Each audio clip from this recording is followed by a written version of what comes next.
Assalamualaikum students, I hope you are all fine, safe and sound. I am Adiba Hanif, your social studies teacher. Today we are discussing about your history book. आज हमने unit number 2 के जो first invention है हमारे पास unit number 2 इसके 3 chapters की revision करनी है, चैप्टर नंबर 1, 2 एंड 3 की। Let's start our lecture. सबसे पहले हम फर्स्ट चैप्टर को डिस्कस करते हैं। हमारा जो फर्स्ट चैप्टर है वो है फायर। तो हमने इस चैप्टर मतलब इसे डिटेल में डिस्कस ऑलरेडी किया हुआ है। इसमें मैं आपको जस्ट बताऊंगी कि कौन कौन से क्वेश्चन हमने किए हुए हैं और थोड़ा बहुत एक्सप्लेन करूंगी कि हमने क्या पढ़ा था इस चैप्टर में। सबसे पहले हमारा जो फर्स्ट क्वेश्चन है वो क्या है, how had fire change the life of early humans. Fire ने अर्ली ह्यूमंस की लाइफ को कैसे चेंज किया। इससे पहले हमें पता होना चाहिए फायर क्या होती है। बेसिकली आग है। तो फायर क्या है, ये हमारे पास एक तरह की हीट है जिसे हम मुख्तलिफ वर्क करने के लिए इस्तेमाल करते हैं, मुख्तलिफ एनर्जीज़ लेते हैं। हमारे पास एक टाइप एनर्जी की एक हीट भी फायर भी एक एनर्जी की फॉर्म है। और हम क्या फायर को सबसे पहले स्टोन को रब करके हमने क्या किया था, फायर को गेन किया था। और उसके बाद स्लोली फिर लकड़ियाँ जलाकर और फिर गैस, नेचुरल गैस को बर्न करके हमने फायर को गेन किया। तो नेक्स्ट अब हम अपना क्वेश्चन देखते हैं। How had fire change the life of early humans. Fire ने अर्ली ह्यूमंस की लाइफ को कैसे चेंज किया। Fire provided a source of warmth and lightning, protection from predator, a way to create more advanced hunting tools।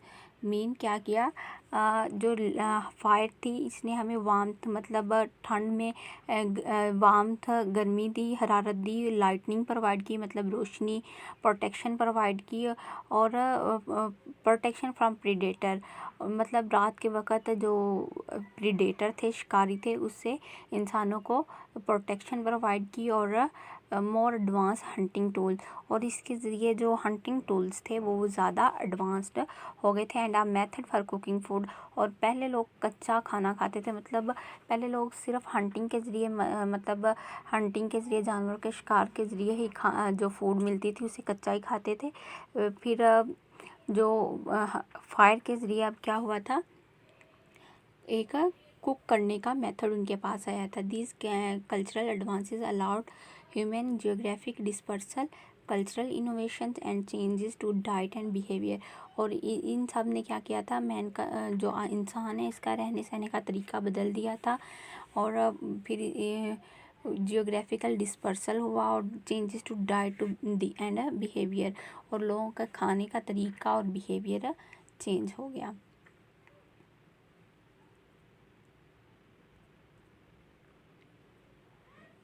Next हमारे पास question number 2 है, how had fire control too early human and their environment. मतलब fire ने कैसे early environment को control कर लिया था। तो इसका एज इट एज आंसर है, जैसे कि हमने पहले पढ़ा कि फायर ने कैसे मैन की लाइफस्टाइल को चेंज किया, तो बिल्कुल सेम इसका भी वही आंसर है कि वार्मथ प्रोवाइड करके, लाइटनिंग प्रोवाइड करके, प्रोटेक्शन प्रोवाइड करके।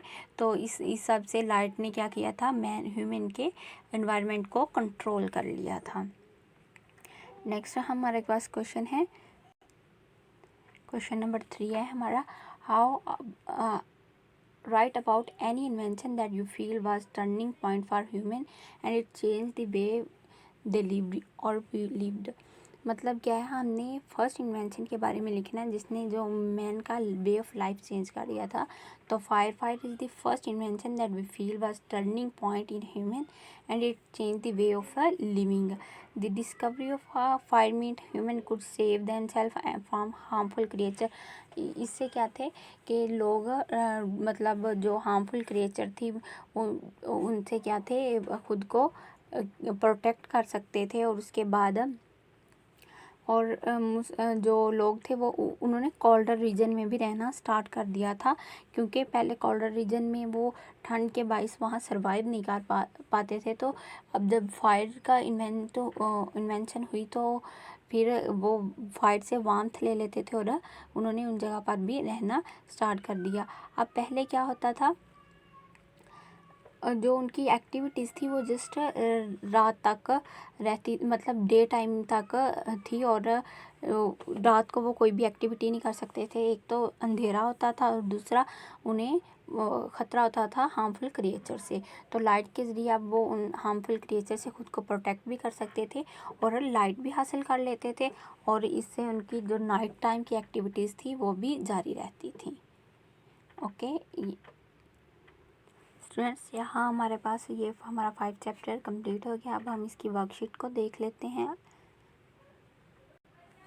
नेक्स्ट हमारे पास चैप्टर नंबर 2 है राइटिंग। तो और हमें पता होना चाहिए व्हाट इज़ राइटिंग और डिफाइन राइटिंग। हमारा फर्स्ट क्वेश्चन है what is writing. Writing is a standardised way of depicting and expressing a language by a set of symbols, picture and letter which can be physically written or drawn on some material। तो हमारा जो मतलब क्या है, एक वे है depicting, expressing, किसी भी लैंग्वेज को एक्सप्रेस करने का, डिपिक्ट करने का, उसका ज़हार करने का, मतलब सैम्बल्स को लेकर पिक्चर के ज़रिए, सैम्बल के ज़रिए उसे एक्सप्रेस करना और फिज़िकली दिखाना और ड्रा करके, तो इसे क्या कहते हैं, राइटिंग। अब देखें, हम जो लफ्ज़ बोल रहे हैं ये सिर्फ़ कोई सुन सकता है, इसे फ़िज़िकली कोई भी देख नहीं सकता। हमारे इन्हीं बोलते लफ्ज़ों को अगर हम कुछ सैम्बल, कोई पिक्चर लेके दिखा देते हैं तो वो क्या होगा, हमारे पास राइटिंग होगा। नेक्स्ट है हमारे पास question number 2, write a note on uses of writing. Writing के यूज़ लिखें। तो हमने यूजेस इसके काफ़ी ज़्यादा पढ़े थे। हमें मतलब writing is use to communicate someone who is not physically present with us, मतलब जो हमारे साथ प्रेजेंट नहीं है, हम उसे के एक मैसेज लिख सकते हैं, जैसे कि टाइप करके लिख सकते हैं उसे, हैंड रिटन लिख सकते हैं। हाँ, तो वो क्या राइटिंग उसमें यूज़ होगी। Writing is use to keep a record of something important, for example history, किसी भी चीज़ की हिस्ट्री को एविडेंस के तौर पर रखना, तो उसके लिए रिकॉर्ड रखने के लिए भी राइटिंग को यूज़ करते हैं। Another use of writing is when we wish to convey instruction to someone in absence we can leave a set of written instruction, मतलब कोई बंदा जो है वो एब्सेंट है, हमारे गैर मौजूद है, और उसके लिए हमने कोई मैसेज छोड़ना, तो हम वो भी मैसेज क्या है, एक रिटन फॉर्म में लिख के भेज सकते हैं। नेक्स्ट हमारे पास question number 3, why do we not have enough information about the Indus valley civilisation as compare to Sumerian civilisation and ancient Egyptian civilisation. तो मतलब हमारे पास जो सुमेरियन और इजिप्टियन सिविलाइजेशन की निस्बत जो इंडस वैली सिविलाइजेशन है, इसके राइटिंग के मतलब एविडेंस क्यों नहीं, इसके मुतालिक इन्फॉर्मेशन क्यों नहीं है। The language of this civilisation has no still understood, it is for this reason that we know so little about the various aspects of this civilization including its script and writing. Main इसकी जो writing है, इस मतलब इस दौर में जो जिस तरीक़ा से लिखा जा रहा था, वो जो राइटिंग है वे है वो हमें समझ नहीं आ रहा, तो इसलिए उसे समझ ना आने की वजह से अब अभी तक हम क्या है, इसके स्क्रिप्ट को, इसकी जो राइटिंग है उसके बारे में कुछ ज़्यादा इन्फॉर्मेशन नहीं जान पाए।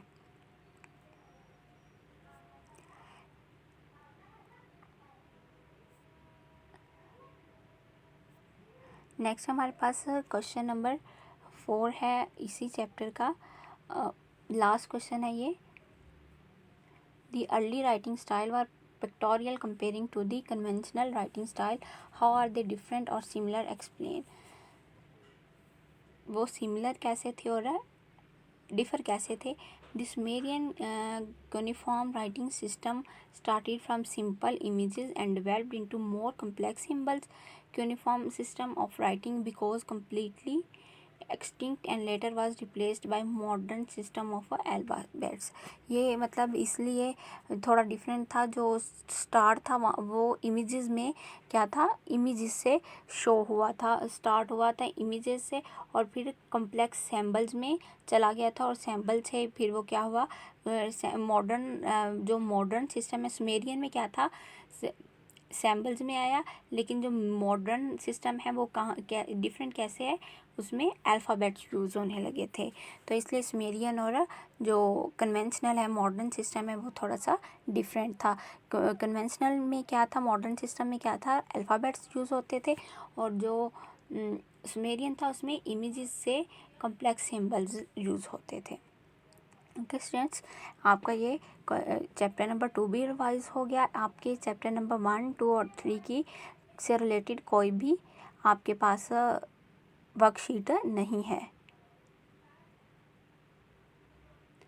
नेक्स्ट है हमारे पास चैप्टर नंबर 3। इसमें है हमारे पास हील, द हील चैप्टर है हमारे पास।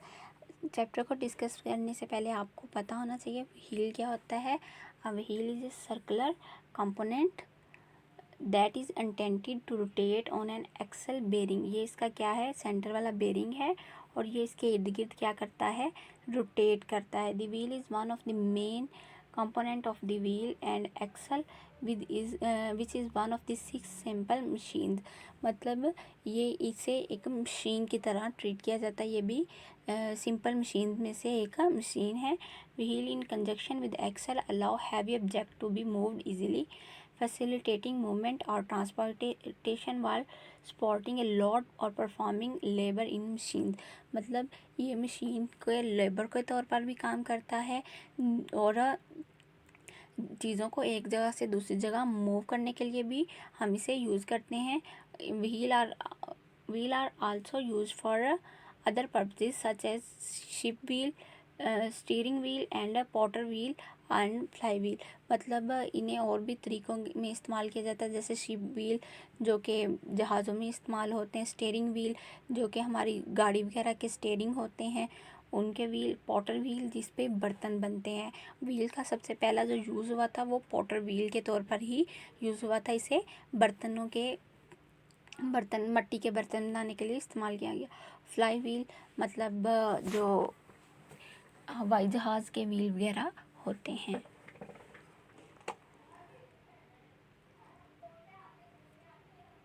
ये देखें कुछ ये व्हील यहाँ आपको शो कराए गए हैं। नेक्स्ट हमारा जो आज का क्वेश्चन है इस चैप्टर का फर्स्ट क्वेश्चन, वो क्या है, write 2 lines about the invention of wheel. The invention of wheel is one of the most incredible invention of the time. For the small wheels in our watches airplane also would not function without wheel. Mean ये क्या है, अब तक ये हर machinery का एक part बन चुका है। हमारी वॉचेस से लेके हमारे जो एयरप्लेन हैं वो क्या है, व्हील के साथ काम करते हैं, विदाउट व्हील वर्क नहीं करते। आगे है list the uses of wheel. The wheel were use in to make pottery, wheel all type of transportation, electric devices जैसे कि हमारे पास फ़ैन की मोटर्स वगैरह और होती हैं, उनमें होते हैं। And motor also use wheel, watches and plane can not work without a wheel. तो ये कुछ इसके यूजेस थे। Describe how the early humans benefited from the invention of wheel. आपने बताना है कि जो अर्ली ह्यूमन थे वो कैसे बेनिफिटेड थे, किससे, व्हील से, उन्हें कैसे बेनिफिट हासिल हो रहा था। The invention of the wheel made it possible for early human to transport. वो जो भारी चीज़ें थी और उनकी ट्रांसपोर्टेशन के लिए व्हील को यूज़ करते थे एक जगह से दूसरी जगह। It is also facilitated trading among the Indus valley and Mesopotamia और इंडस वैली के दरमियान जो ट्रेडिंग का सिलसिला स्टार्ट हुआ था वो व्हील की इन्वेंशन के बाद हुआ था।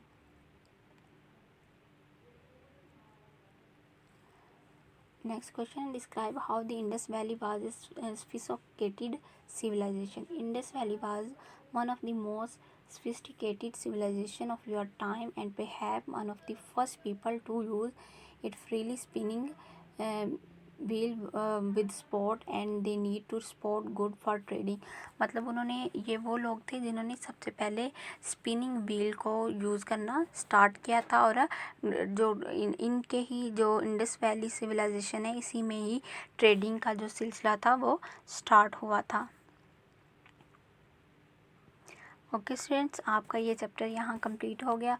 हमने आज चैप्टर नंबर 1, 2 और 3 की रिवीजन की है और इसमें आपके पास कोई भी नहीं है वर्कशीट। ओके, अल्लाह हाफिज़।